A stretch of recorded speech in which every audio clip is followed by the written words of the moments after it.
Hello, and in today's video we're talking about headphones. The question that we've received from an IT leader is it okay to let my team wear headphones, or should we let our teams wear headphones?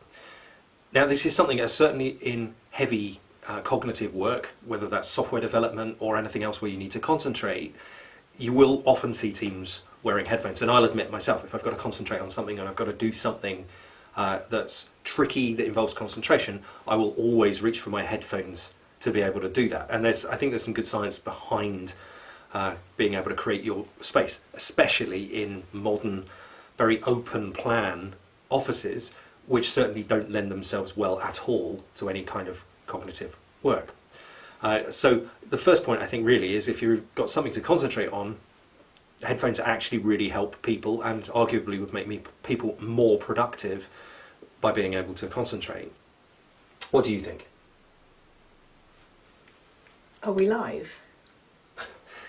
I didn't realise we were live. As ham as that was, there's oh my goodness, as ham as that was, there's a serious point in that as well. We've got to balance the fact that we want people to have as much cognitive space as they can to do this, the work that they're doing. You imagine a software developer or anyone else that's in the zone, let's say, they've been working for ages, they're at the point of seeing the matrix and someone comes along and says, can you help me?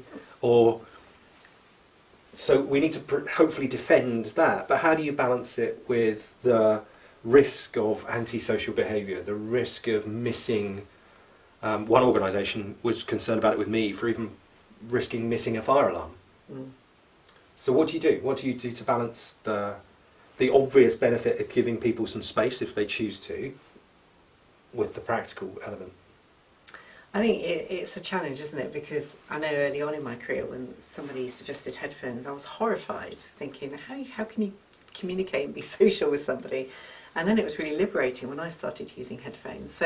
So I think it's important to understand that if it's dedicated work, particularly coding work or project work that the teams need to work on, that's sacrosanct. So you could wear headphones, or you go off into a room and it's almost like protected time.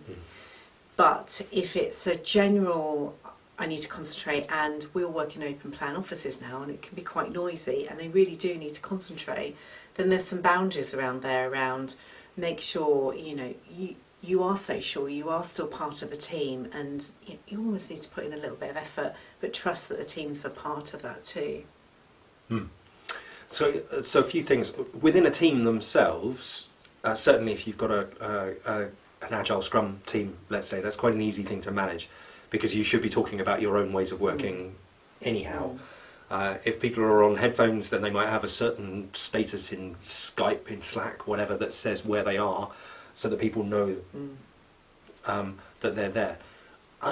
One thing that someone, a CEO many years ago, talked to me about when I was disappearing off to spend some time in an office to get some work done, which I really needed to concentrate on, the bargain, so to speak, was that I could do that, but as soon as I stepped back out and as soon as I was in the office again proper, I was kind of ultra communicative.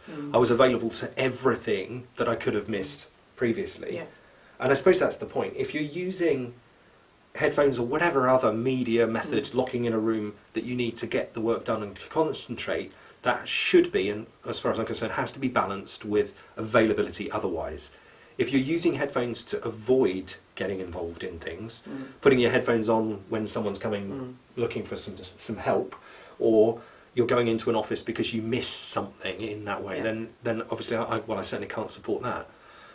If you use it in a very mature way, I suppose, a grown-up way of saying, this really helps me concentrate, I know that makes me work better, but I also know that I've got a responsibility to my colleagues, my peers, and you deal with it, then that should overcome most challenges. The fire alarm one's interesting. I don't think I've ever got past that, especially with things like these. The noise cancelling headphones are very good at blocking everything out, especially if you've got loud music on at the same time. So is that a legitimate concern? Possibly, but I mean the fire alarms are pretty loud anyway, and your colleagues or whoever is your fire marshal would take responsibility anyway, but you know, you don't want to herd out 100 people with headphones on. You'd expect them to go.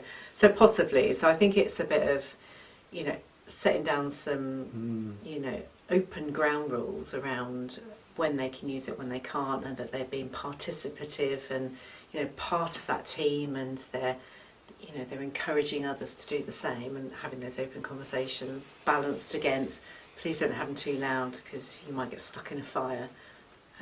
Yeah, and annoy people with leak of noise. Okay.